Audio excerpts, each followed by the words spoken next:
Let me start with something Americans tend to underestimate.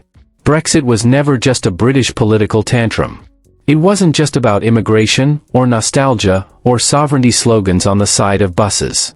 Brexit was, and still is, one of the clearest real-world experiments in modern economic history. What happens when a developed economy voluntarily builds friction into its own bloodstream? And what makes Brexit fascinating isn't that it failed overnight. It's that it didn't. It failed quietly, gradually, and politically protected from scrutiny. Back in 2016, the choice was framed as simple. Leave or remain. Freedom or bureaucracy. Take back control or stay shackled. From the outside, especially from the US, it looked like a symbolic vote. A culture war. A protest. But in reality, the UK didn't just leave the EU. It chose the hardest possible version of leaving. Not in the single market. Not in the customs union.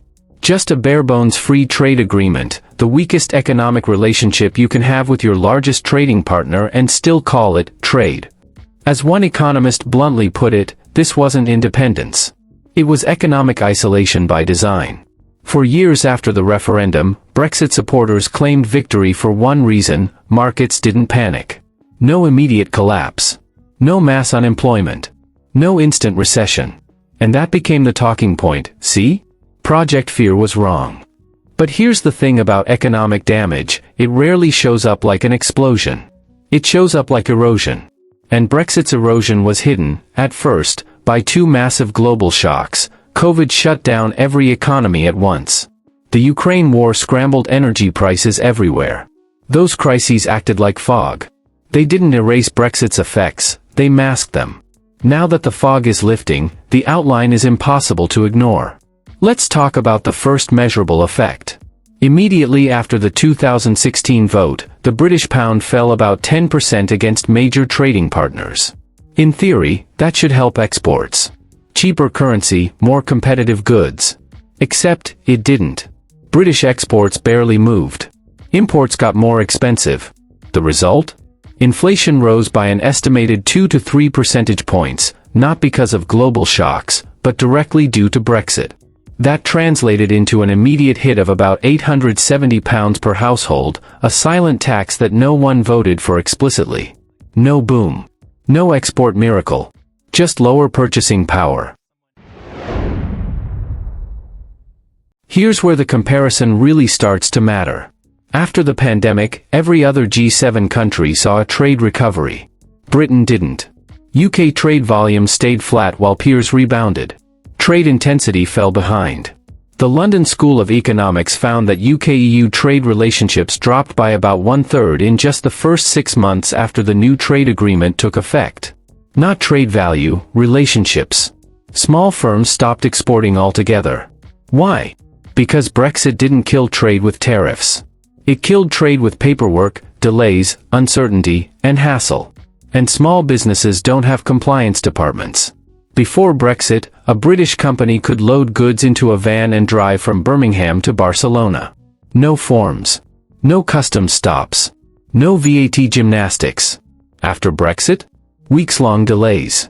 Multiple customs houses. Shipments sitting idle for months. Some companies simply gave up. Others did something even more telling: they moved their European operations out of the UK. Warehouses relocated to Poland or Germany. EU staff hired instead of UK staff. UK employment shrank, not because of competition, but because of location inefficiency. This isn't theory.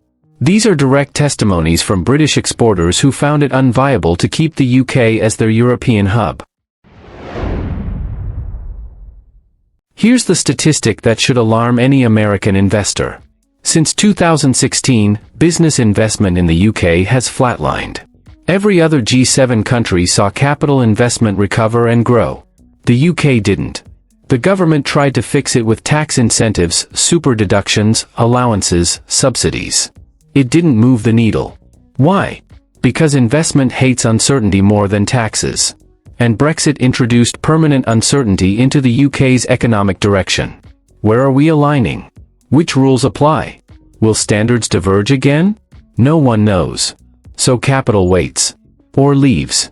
The UK's own budget watchdog estimates that Brexit will make the country about 4% poorer in the long run. That's roughly £100 billion a year in lost economic output, which means less tax revenue, less public spending capacity, lower real wages. The Resolution Foundation estimates a long-term wage hit of about £470 per person. Not dramatic enough to riot over, but enough to feel poorer year after year. That's the most politically dangerous kind of damage.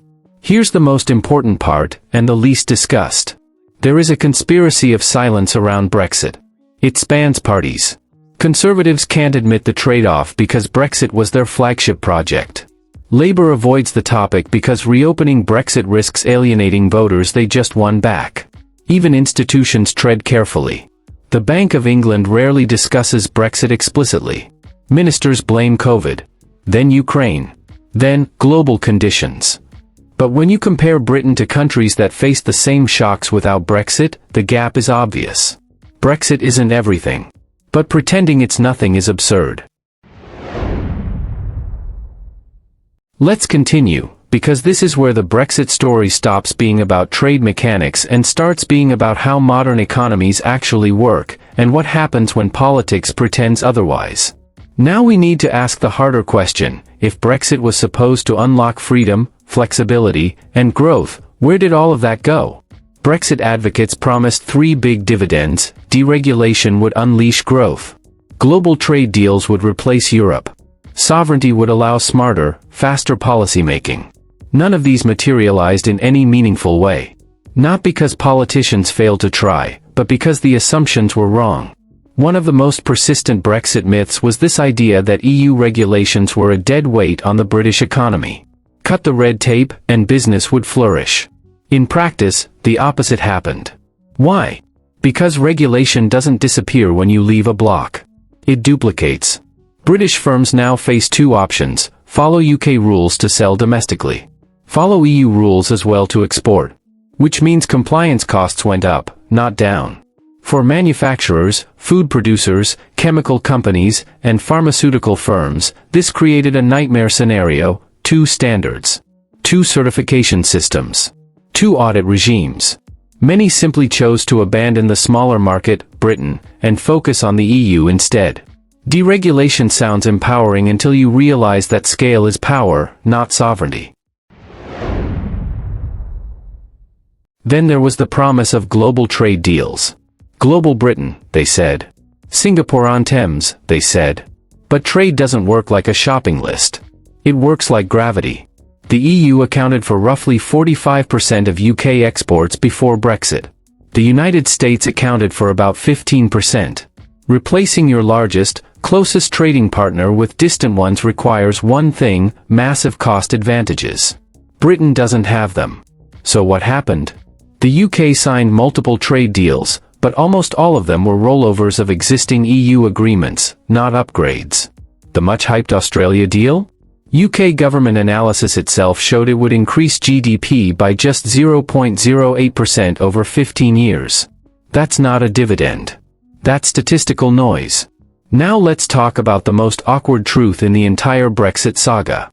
Northern Ireland. Northern Ireland stayed aligned with the EU single market for goods, not by ideology, but by necessity. And something strange happened. Northern Ireland outperformed the rest of the UK. Trade held up better. Investment flowed more steadily. Firms used Northern Ireland as a bridge into the EU. In other words, the region that stayed closest to the EU economically did better. This created a paradox that Brexit politics cannot resolve: the closer you are to the single market, the better your economy performs. Brexit didn't prove sovereignty works. Northern Ireland proved friction matters. Here's the structural issue beneath everything else. Britain already had a productivity problem before Brexit. Brexit made it worse. Productivity growth depends on investment, skills, scale, and integration into supply chains. Brexit undermined all four. Foreign firms stopped using the UK as a European base. Domestic firms lost access to frictionless supply chains. Skilled EU workers left, and fewer replaced them. The result? UK productivity has stagnated while peers recovered. And productivity isn't an abstract metric. It determines wages, public services, and living standards. This is why Britain feels poorer even when unemployment stays low. Here's where the Brexit story takes its final, uncomfortable turn. Britain didn't collapse. It adapted. But it adapted into a less ambitious role. The UK increasingly functions as a startup incubator, a research and design hub, a talent training ground. And then, value creation scales elsewhere. Firms raise money in London, test ideas in Britain, and expand production, logistics, and hiring inside the EU or the US. This isn't theoretical. Venture capital data shows UK startups increasingly relocating operational headquarters after early growth stages. Britain creates ideas. Others monetize them at scale. That's not sovereignty. That's economic downsizing. Here's the final irony. Even as evidence accumulates, Brexit cannot be meaningfully revisited. Not because voters love it, polls consistently show regret or ambivalence, but because the political cost of reopening the issue is too high. So Britain is stuck in a holding pattern. Too damaged to celebrate Brexit. Too divided to reverse it. Too constrained to ignore it. Which means policy energy gets spent on managing decline, not reversing course. This is where Brexit stops being a British story and becomes an American warning. Large economies don't thrive on symbolism. They thrive on integration, scale, and boring logistics. Trade friction is not patriotic. Supply chains don't care about slogans. Capital avoids uncertainty, not regulation. Brexit didn't fail because Britain is weak. It failed because modern economies are systems, not flags. Brexit will never end in a dramatic collapse. It will end in something far more subtle, a permanently lower growth path, normalized over time. And that may be the most dangerous outcome of all. Because when decline becomes quiet enough, people stop demanding change.